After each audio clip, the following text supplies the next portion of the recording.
Disorders के ऊपर मैंने एक सीरीज़ बनानी शुरू की हुई है, जिसकी इनिशियल जो है ना, हमने ओसीडी और ओसीडी के सिम्टम्स और ट्रीटमेंट के बारे में हमने बात की है। अच्छा, मैं ये सोच रही थी कि डिसऑर्डर्स के ऊपर जो मैं सीरीज़ बनाने लगी हूँ, उसमें ना सबसे पहले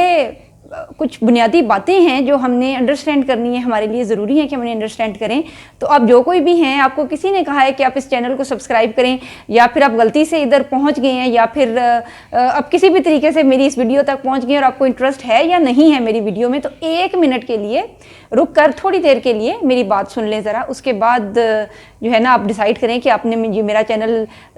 देखना है या आप इस वीडियो में इंटरेस्टेड नहीं हैं। अच्छा, साइकोलॉजिकल डिसऑर्डर्स जो हैं, इनके बारे में बहुत ही स्टीरियोटिपिकल थिंकिंग पाई जाती है। स्टीरियोटिपिकल थिंकिंग का मतलब होता है कि हम ना ये डिसाइड कर लेते हैं, मसलन अगर आपको किसी ने कहा है ना ये सब्सक्राइब करें या ये वीडियो देखो या आप किसी तरह से पहुंच आए, तो आप कहेंगे ये क्या नफ्सियाती से मसाइल पे बात कर रही हैं, ये तो मेरे काम की चीज़ नहीं है, मेरा तो ये मसला नहीं है। तो मैं आपको ये बताना चाह रही हूँ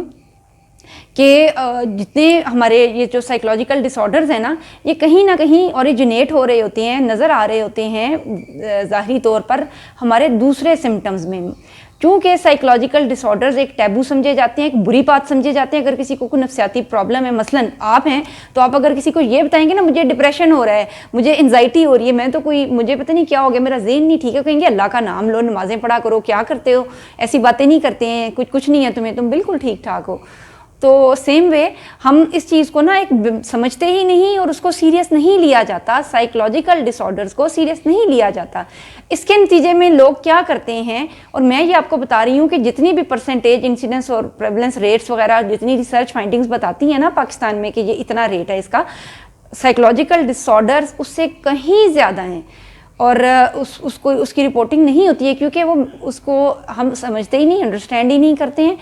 अच्छा, मैं अभी आपको क्या बता रही थी जो समझनी ज़रूरी है आपके लिए, मैं जल्दी जल्दी बताती हूँ। उसमें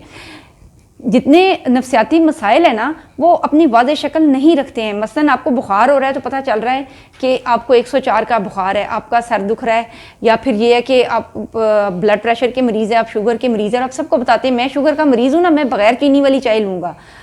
अच्छा, डिसऑर्डर्स में क्या है कि अब घरेलू ख़वातीन हैं, ठीक है, उनका हस्बैंड केयरिंग नहीं है, घर में फाइनेंशियल इश्यूज़ हैं, और भी बहुत से मसाइल हैं, जो घरेलू झगड़े हैं चल रहे हैं। अब वो किसी को अगर ये बताएंगी ना कि मुझे तो घर में बड़े मसाइल हैं और इस तरह से, तो उसके ऊपर लेबल लग जाएगा कि ये औरत देखो कितनी मुंह फट है, घर की बातें बाहर जाकर बता रही है।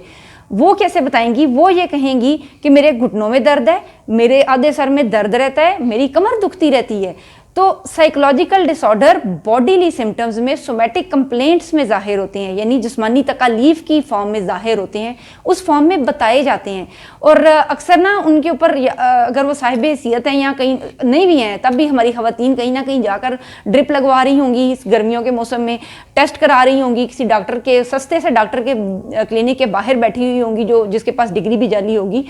और इस तरह हकीमों की पुड़ियाँ खा रही होंगी और कहेंगी बस मेरा जो है ना पिंडे बड़ी पीड़ रहती है। तो ये जो वर्ड्स है ना, इसी तरह से हमारे जो तालिब इल्म तबका है,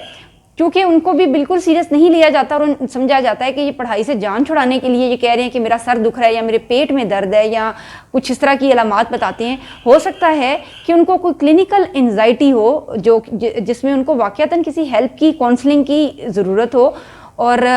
हम तो किसी भी एक आम नॉर्मल रूटीन में फिज़िकल एक्सरसाइजेज या मेंटल एक्सरसाइजेज को हम अहमियत ही नहीं देते हैं बोथ वे में। तो हमारी मेंटल या फिज़िकल हेल्थ कैसे अच्छी रह सकती है?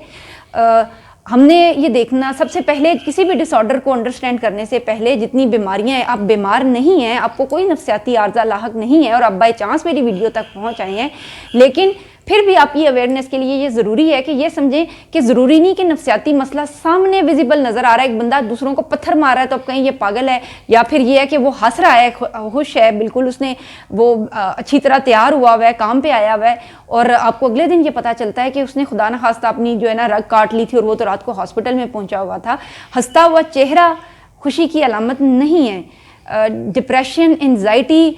स्ट्रेस, फ्रस्ट्रेशन, ये जो जज्बात हैं ये समटाइम कंसील हुए रहते हैं और डायरेक्टली नज़र नहीं आते हैं। तो क्योंकि हम साइको एजुकेशन के ऊपर मेरी ये सारी सीरीज़ है, ये डायरेक्टली डिसऑर्डर्स के ऊपर तो नहीं हो सकती है, आम अवेयरनेस के लिए। अगर आपका कोई साथी या दोस्त आपको ये बताता है कि मैं डाउन महसूस कर रहा हूँ, मेरा आजकल किसी काम में जी नहीं लग रहा, मेरी एनर्जी कम हो गई हुई है, मुझे भूख नहीं लग रही, मैं रात को सो नहीं पाता हूँ सही तरह से, और या फिर मुझे डरावनी ख्वाब आते हैं, या फिर इस किस्म की कोई भी बात करता है ना, जो एक तरह से ये एक सिग्नल है कि उस पर्सन की मेंटल हेल्थ डिस्टर्ब्ड है किसी न किसी वजह से, और आपको उसके साथ कम्युनिकेशन बढ़ाने की और बातचीत करने की ज़रूरत है। उसको बिठाएं, पानी का और चाय का गिलास पिलाएं, और उसके बाद उससे पूछें भाई कि उसके जहन में क्या चल रहा है। हो सकता है कि जो थोड़ी देर की आप उससे बातचीत करेंगे ना, उस थोड़ी सी बातचीत के नतीजे में ही उसको अच्छा महसूस होना शुरू हो जाए। ज़रूरी नहीं है कि आम जो हमारे नफ्सियाती मसाइल हैं, स्ट्रेस है हमारी जो डे टू डे लाइफ हमने इतनी कॉम्प्लिकेट कर ली हुई है, उसमें हमें कोई बहुत ही ज़्यादा कोई साइकोथेरेपिस्ट की ज़रूरत है, या आप ऑनलाइन अपॉइंटमेंट लेंगे तो ही आप ठीक हो सकते हैं। छोटी मोटी ये जो हम एक दूसरे के साथ सपोर्ट सिस्टम बढ़ाते हैं ना, एक दूसरे को सपोर्ट फराहम करते हैं, ये भी एक बहुत बड़ी हेल्प साबित होती है।